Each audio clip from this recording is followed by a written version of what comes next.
말씀의 식탁 하루 한 장 재판관기 묵상 재판관기 제20장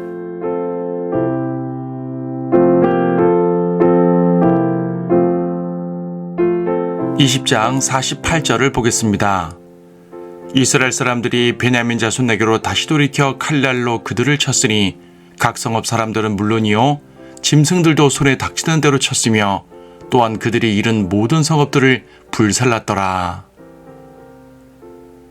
앞선 장에서 베냐민 불안당들의 일로 이스라엘의 내전이 벌어집니다. 온 이스라엘이 베냐민과 싸웠는데 원래는 싸운다기보다 응징하려는 것이었습니다. 처음에 그들은 베냐민 지파에게 그 벨리알의 자식들을 내놓으라고 했으나 베냐민이 거절하자 싸움이 붙습니다. 베냐민은 수적 열세에도 불구하고 몇 차례나 방어해냅니다.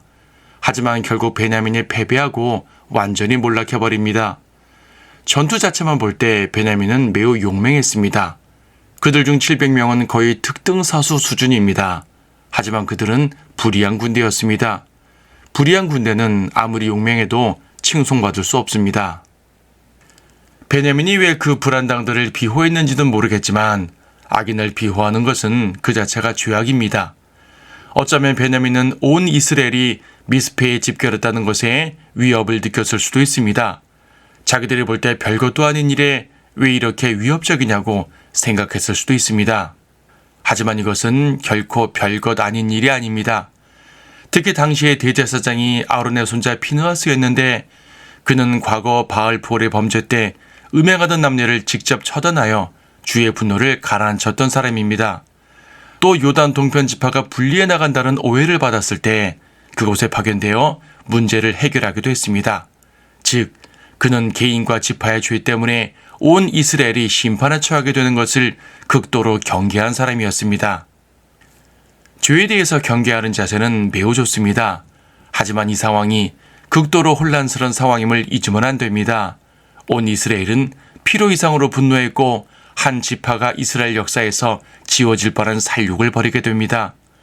다음 장에서는 그 베냐민을 구제하기 위해서 비상식적인 일들을 벌이기도 합니다.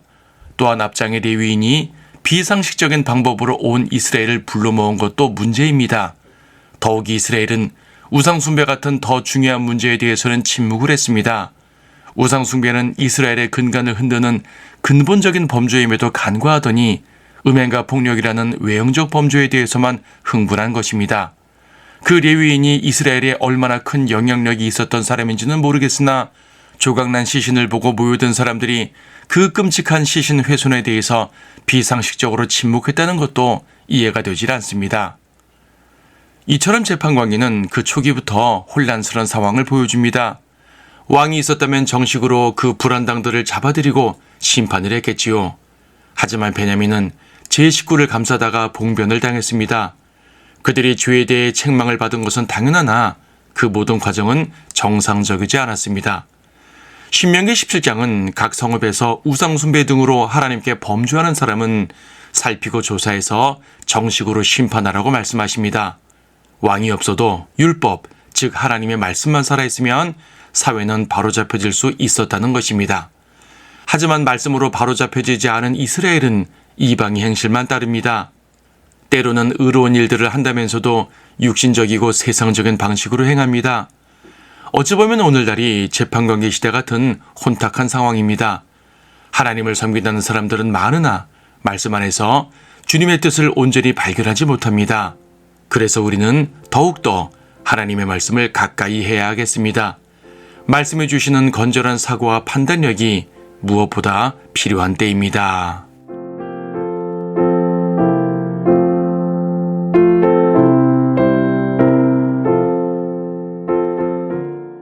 재판관기 20장. 그 후 이스라엘의 모든 자손이 단에서부터 브엘세바까지와 길르앗 땅에서 나와 회중이 미스페에서 주 앞에 한 사람같이 모였더라. 모든 백성 곧 모든 이스라엘 지파의 우두머리가 하나님의 백성의 집회에 참석하였고 칼을 뺀 보병은 40만이더라. 그때 베냐민 자손은 이스라엘 자손이 미스페에 올라간 것을 들었더라. 그때 이스라엘 자손들이 말하기를 이런 사악한 일이 어떻게 일어났는지 우리에게 말하라 하니 그 레위인 곧 살해당한 여인의 남편이 대답하여 말하기를 내가 나의 첩가 베냐민에 속한 기브아에 유숙하러 갔는데 기브아 사람들이 나를 치러 일어나서 밤에 내가 들어있는 그 집을 에워싸고 나를 죽이려 계획하고 내 첩을 강제로 욕보여서 그녀가 죽었느니라.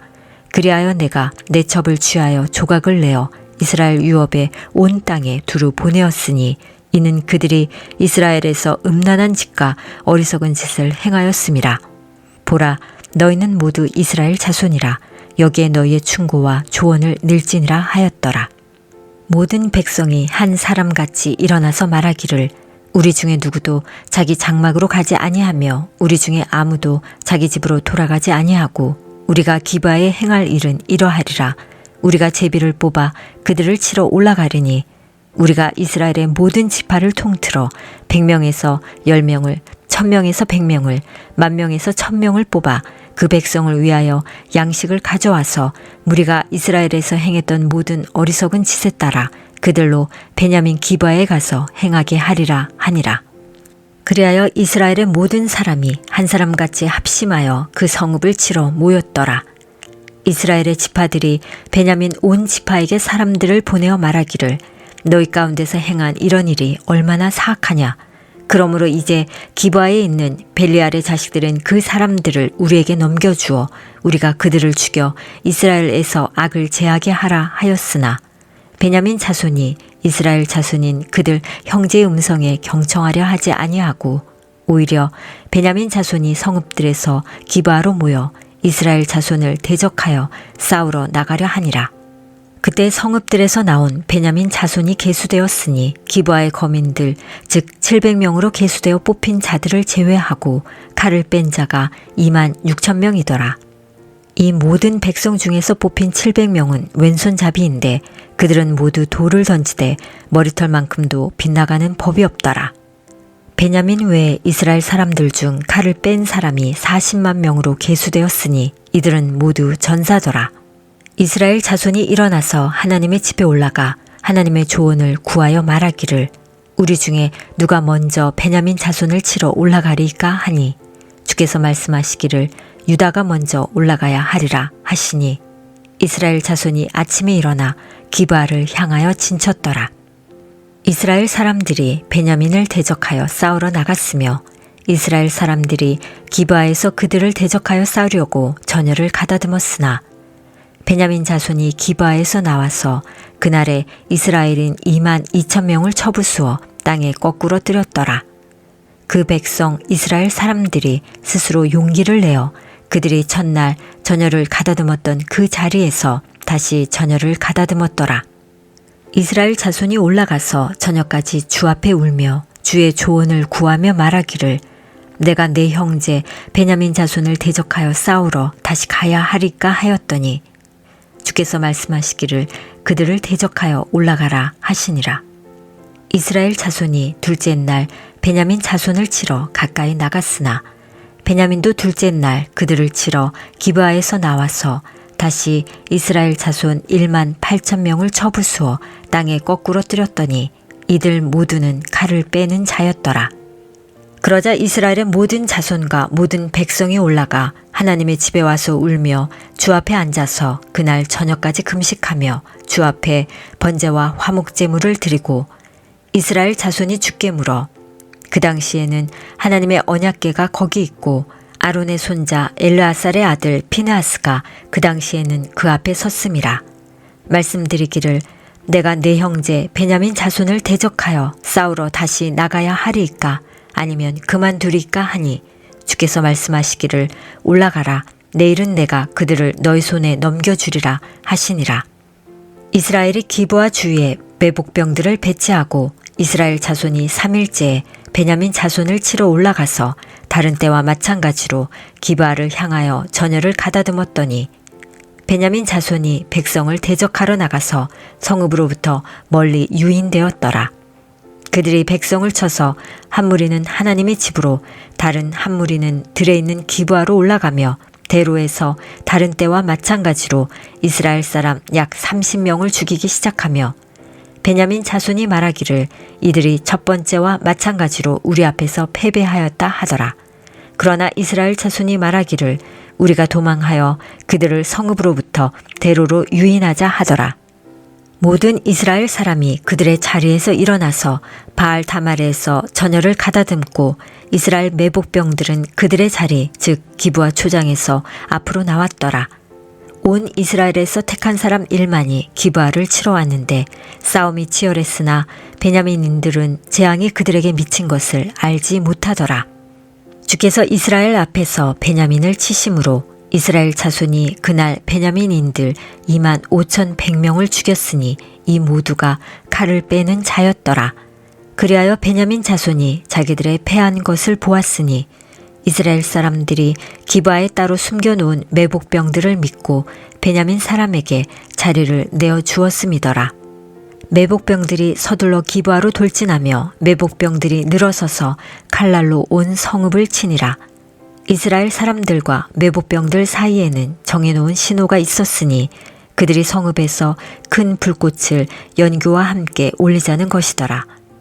이스라엘 사람들이 싸우다가 후퇴한지라 베냐민이 이스라엘 사람들을 쳐서 약 30명을 죽이기 시작하니 이는 그들이 말하기를 처음 전쟁에서와 같이 그들이 우리 앞에서 패한 것이 분명하도다 하였음이더라.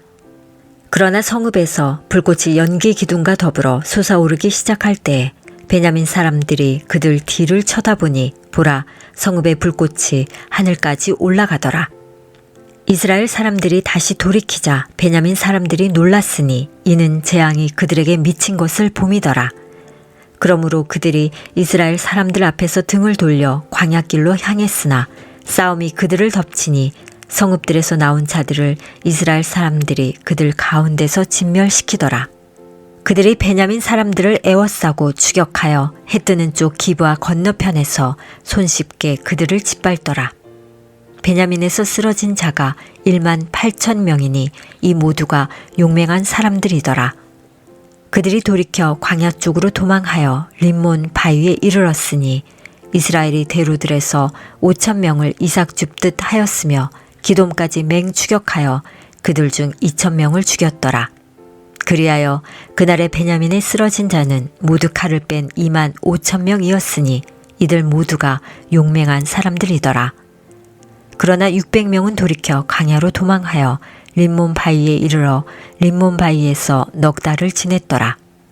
이스라엘 사람들이 베냐민 자손에게로 다시 돌이켜 칼날로 그들을 쳤으니 각 성읍 사람들은 물론이요 짐승들도 손에 닥치는 대로 쳤으며 또한 그들이 이룬 모든 성읍들을 불살랐더라.